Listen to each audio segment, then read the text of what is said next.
Everyone, this is Manisha Marwaha और आज हम बात करेंगे क्लास 12th का फिजिक्स का सिलेबस विद इन 4 मंथ्स में कैसे कंप्लीट करा जाए।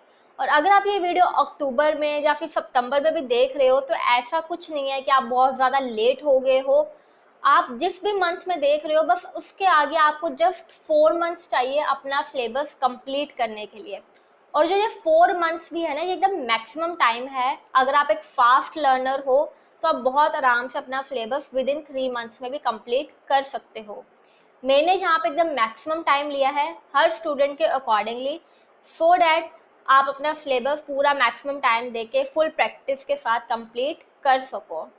तो अभी हम देखेंगे कि हमें अपना पढ़ना कैसे है, क्या हमारा स्टडी प्लान रहेगा, जिसमें मैं आपको हर चैप्टर के कुछ इंपॉर्टेंट टॉपिक्स बताऊंगी और साथ ही मैं हर चैप्टर के लिए आपको मैक्सिमम नंबर ऑफ डेज बताऊंगी कि कितना आपको उस चैप्टर पे टाइम देना है।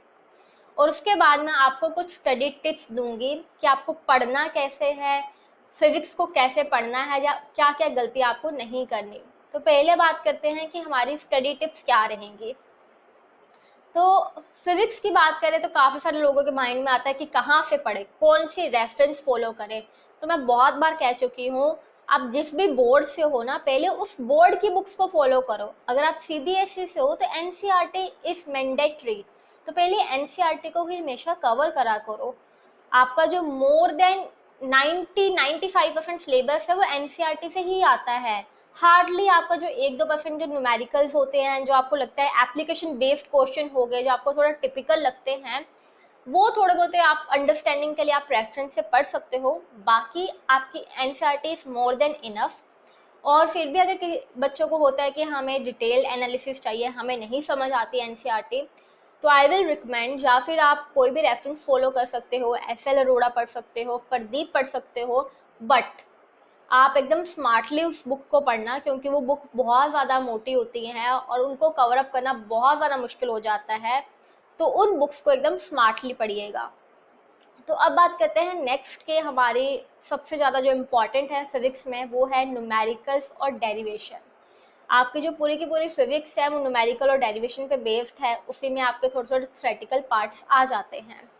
और जो डेरिवेशन है वो आपके लिए काफ़ी ज़्यादा इम्पॉर्टेंट है, एज वेल एज काफ़ी ज़्यादा स्कोरिंग होती है, तो उनको अच्छी तरह से कीजिएगा।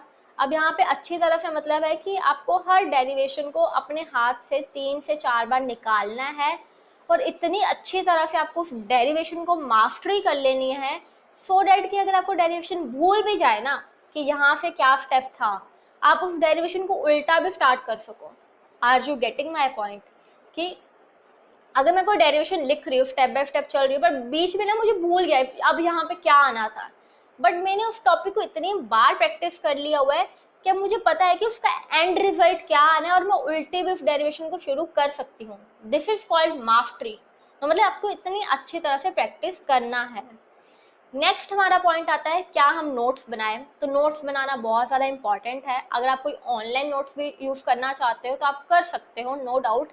बट जो भी आपको करना है आपको एक नोटबुक पे ही करना है, क्योंकि एग्जाम डे में जब आपका एंड डे आता है तो बहुत ज़्यादा प्रॉब्लम हो जाती है। हमारा एक नोटबुक में सारा सामान मिलता ही नहीं है, 4-5 बुक्स लेके बैठते हैं पूरा ढेर लगा के, आधा यहाँ से पढ़ेंगे थोड़ा सा वहाँ से पढ़ेंगे, तो वो इतना सारा जो है वो मैस नहीं करना, अलग अलग बुक्स नहीं रखने।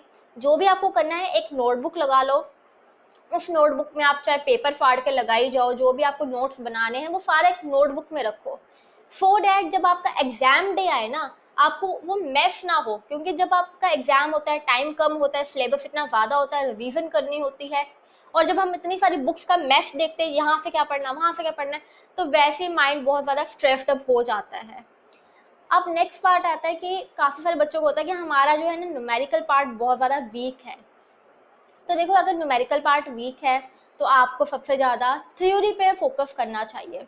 जो मतलब आपका जो बुक का फिजिक्स का जो फर्स्ट पार्ट है, जो पहले 5 से 6 चैप्टर हैं वो न्यूमेरिकल बेस्ड है, ठीक है। और जो उसके बाद के चैप्टर्स हैं वो जो हैं आपके थ्योरेटिकल बेस्ड हैं।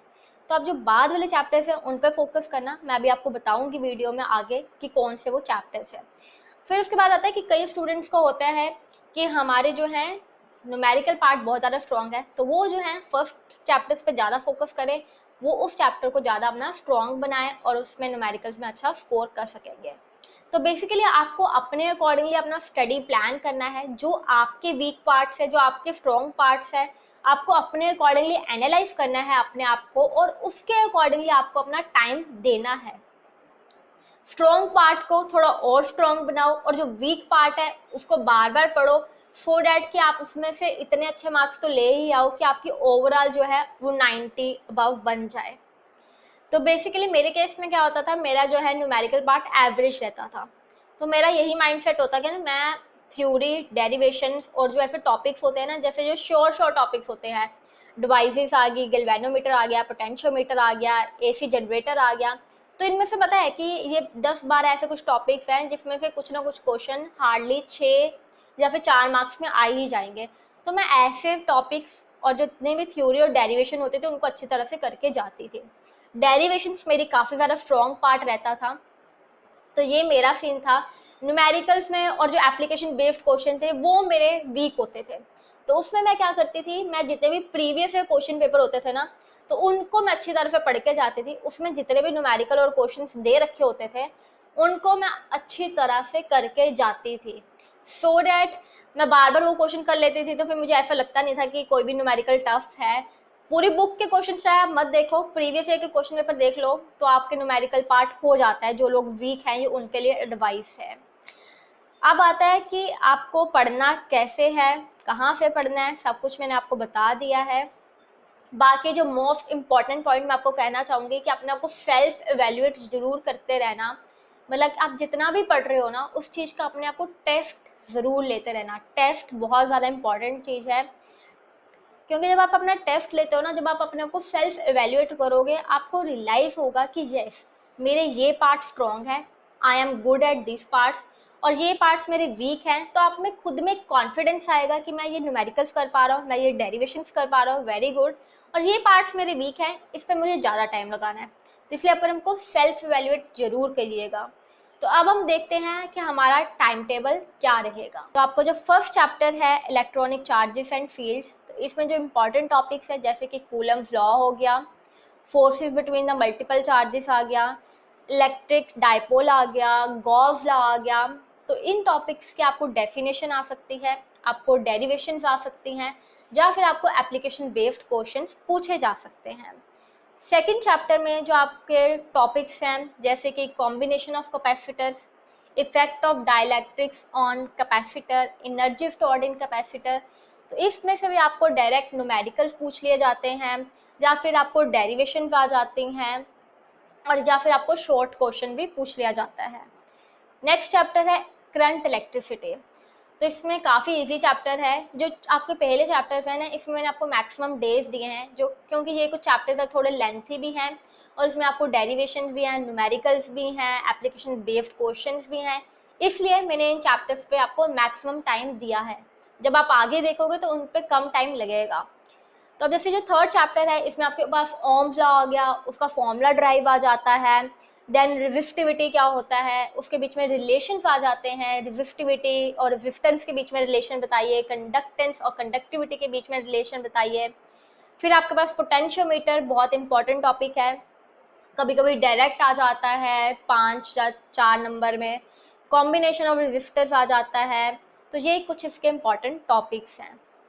नेक्स्ट चैप्टर है आपका फोर्थ। तो फोर्थ चैप्टर में जो आपके पास टॉपिक्स हैं जैसे कि टर्क आ गया, मैग्नेटिक फोर्सेस आ गई, ठीक है, वो आपके जो वायर के ऊपर, लूप के ऊपर जो आपका एक डेरिवेशन रहती है काफ़ी ज़्यादा इंपॉर्टेंट है, वो पढ़ लीजिएगा। फिर इसमें एम्पेयर सर्किटल लॉ क्या होता है वो इम्पॉर्टेंट है, और बाकी इसमें आपको जो डायरेक्ट डेरिवेशन आ जाती है और जो मैंने आपको बताई वो एक्सिस वाली डेरिवेशन है, सर्कुलर कॉइल वाली डेरिवेशन है, वो इम्पॉर्टेंट है। फिर आपके पास आता है चैप्टर नंबर 5। तो इसमें है जो आपको एक्सियल मैग्नेटिक फील्ड क्या होती है, इलेक्ट्रिक डाइपोल क्या होता है। तो ये काफ़ी इजी सा चैप्टर है जो आप बहुत इजीली कर लोगे। तो नेक्स्ट चैप्टर है आपका 6th।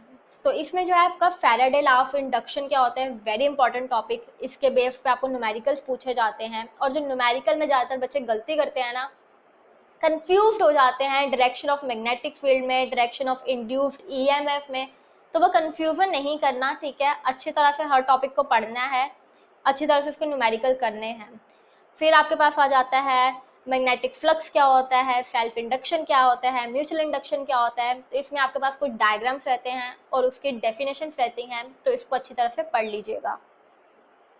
नेक्स्ट आपके पास आता है chapter number 7, very important chapter और very confusing chapter as well as. मेरे को ये काफ़ी ज़्यादा पर्सनली कंफ्यूजिंग लगता था, क्योंकि इसमें आपके पास RC, LC, LR कितने सारे कॉम्बिनेशन होते हैं। फिर आपको उसके बेस्ड पे आपको फेज डायग्राम ड्रॉ करने होते हैं, इम्पिडेंस आपको उसका निकालना होता है, और इसमें ना काफ़ी ज़्यादा आपका दिमाग लगता है। तो इसमें मेरे को जो सबसे इजी टॉपिक लगता था वो लगता था ट्रांजिस्टर या फिर AC जनरेटर। ट्रांजिस्टर तो अब आपके सिलेबस में नहीं है शायद, AC जनरेटर है। तो आप उस टॉपिक को अच्छी तरह से कीजिएगा, क्योंकि वो डायरेक्ट आ जाता है, काफ़ी उसके चांसेस होते हैं। और जो बच्चे वीक हैं न्यूमेरिकल्स में, वो इस टॉपिक को अच्छी तरह से करके जाना। और जो बाकी आपका न्यूमेरिकल पार्ट है, जैसे कि LC ऑसिलेशंस क्या होते हैं, पावर फैक्टर क्या होता है, रेजोनेंस क्या होता है, इस पे आपको बहुत ज़्यादा प्रैक्टिस चाहिए। बार बार करोगे तो आपका ये हो जाएगा। नेक्स्ट है EM waves, very easy chapter. इसमें कुछ भी नहीं है, आपको स्पेक्ट्रम आ जाता है, वेव्स की प्रॉपर्टीज क्या है। इसमें आपको 2 या 3 मार्क्स का क्वेश्चन पूछ लिया जाता है, या फिर एक आधा न्यूमेरिकल भी बन जाता है। नेक्स्ट है चैप्टर नंबर 9। काफ़ी सारे बच्चों को ये चैप्टर बहुत ज़्यादा डिफिकल्ट लगता है, ऑप्टिक्स, ठीक है। तो इस चैप्टर में कुछ भी नहीं है, मतलब इतना ज़्यादा टफ नहीं है, बट अगर आप इसको पढ़ने की कोशिश करोगे तो आप कर लोगे। तो इसमें ना ज़्यादातर जो प्रॉब्लम, जो कन्फ्यूजन का आती है आपको, लेंसेज और मिरर्स में बहुत ज़्यादा कन्फ्यूजन आती है। फॉर्मूले उसके ज़्यादा इंटरचेंज कर देते हो कि यहाँ पे कौन सा फॉर्मूला लगेगा। तो वो कन्फ्यूजन को थोड़ा कम करना, दोनों के जो फॉर्मूले है अलग अलग शीट पे बना के रखना, और बार बार प्रैक्टिस करोगे तो कन्फ्यूजन नहीं होगी। इसमें जैसे कि आपके पास आ जाता है कि power, combination of lenses, power आ जाती है, कॉम्बिनेशन आ जाते हैं आपके पास लेंसेज के लिए। फिर उसके बाद जो आपको ये मेन टॉपिक्स दे रखे हैं कुछ, जैसे कि ऑप्टिकल इंस्ट्रूमेंट क्या होते हैं, उसके रे डायग्राम, उसके numerical, very important topic. Lens maker formula क्या होता है, TIR, टोटल इंटरनल रिफ्लेक्शन, और उसकी जो एप्लीकेशन है इसके ऊपर बेस्ड आपको न्यूमेरिकल्स आ जाता है, मोस्ट ऑफ द टाइम आ जाता है। और बाकी इसमें डेरिवेशंस इंपॉर्टेंट है, अच्छी तरह से इसको पढ़ लीजिएगा। नेक्स्ट जो आपका चैप्टर है वेव ऑप्टिक्स, तो इसमें कुछ भी नहीं है, काफ़ी थ्योरेटिकल चैप्टर है। जो लोग वीक हैं, जो लोग न्यूमेरिकल्स में वीक है, वो यहाँ से पढ़ना शुरू करेंगे, उनका यहाँ से काफ़ी अच्छे मार्क्स बन जाएंगे। तो जो वेव ऑप्टिक्स है सारा थ्योरेटिकल पार्ट है। रिफ्रैक्शन क्या होती है, रिफ्लेक्शन क्या होती है, हाइजन प्रिंसिपल आ जाता है, यंग्स डबल स्लिट एक्सपेरिमेंट आ जाता है। तो काफ़ी इजी है, अच्छी तरह से पढ़ना, अंडरस्टैंड करना, टफ कुछ नहीं है, इसमें थ्योरेटिकल पार्ट है। नेक्स्ट आपका आता है chapter number 11, photo electric effect क्या होता है, डी ब्रोगली हाइपोथेसिस क्या होती है, आइंस्टाइन इक्वेशन क्या होती है। इसमें यही ज़्यादातर इंपॉर्टेंट है, और ऑलमोस्ट जो ये है आपने अपना केमिस्ट्री में पढ़ लिया होगा, तो आपको ये समझ आ जाएगा और इजी है काफ़ी। नेक्स्ट है आपका एटम्स। एटम्स अगेन केमिस्ट्री वाला ही पार्ट है, आपने केमिस्ट्री में ऑलरेडी पढ़ा हुआ है, तो ये आपका इजीली 3 दिनों में हो जाएगा। फिर आपके पास आता है न्यूक्लियस, नेक्स्ट चैप्टर। तो again a very easy chapter. अब यहाँ पे आपका ना इजी है, थ्योरेटिकल पार्ट है, आराम से हो जाएगा, और काफ़ी ज़्यादा स्कोरिंग भी है। तो अब देखो यहाँ पे है जो आपका मास एनर्जी रिलेशन क्या है, मास डिफेक्ट क्या है, न्यूक्लियर फिजन क्या है, फ्यूजन क्या है। इसमें आपको न्यूमेरिकल आ जाते हैं, प्रॉपर्टीज पूछ ली जाएंगी, या फिर डेफिनेशन बेस्ड क्वेश्चन आ सकते हैं। नेक्स्ट आपके पास last chapter that is semiconductors. तो इसमें आपके पास सिंपल इंट्रिंसिक सेमीकंडक्टर क्या होता है, एक्सट्रिंसिक क्या होता है, बेसिक इंट्रोडक्शन आ जाएगी। फिर उसके बाद आपके पास आ जाता है पीएन जंक्शन डायोड क्या होता है, junction diode forward as well as जो रिवर्स बाइस में आपको करके बताना होता है। फिर रेक्टिफायर, इंपॉर्टेंट क्वेश्चन है रेक्टिफायर वाला। ये ऑलरेडी जो पीएन जंक्शन हो गया, पीएन जंक्शन है रेक्टिफायर, पीएन जंक्शन है फॉरवर्ड बायस, रिवर्स बायस, ये तीनों इंपॉर्टेंट है, इनमें से कोई भी आ जाता है। फिर आपके पास आ जाता है एलईडी, फोटोडायोड और सोलर सेल। इनको भी 2-3 बार अच्छी तरह से पढ़ लीजिएगा, थ्योरेटिकल है, आपको हो जाएगा। And that's it for today and I hope आपको वीडियो अच्छी लगी हो। अगर आपने वीडियो यहाँ तक देखी तो प्लीज़ इस वीडियो को लाइक ज़रूर कीजिएगा। आपकी तरफ से एक लाइक और एक शेयर मुझे बहुत ज़्यादा मोटिवेट करता है, मेरे काम को अप्रिशिएट करता है आपके लिए ऐसी और बहुत सारी वीडियोस लेके आने को।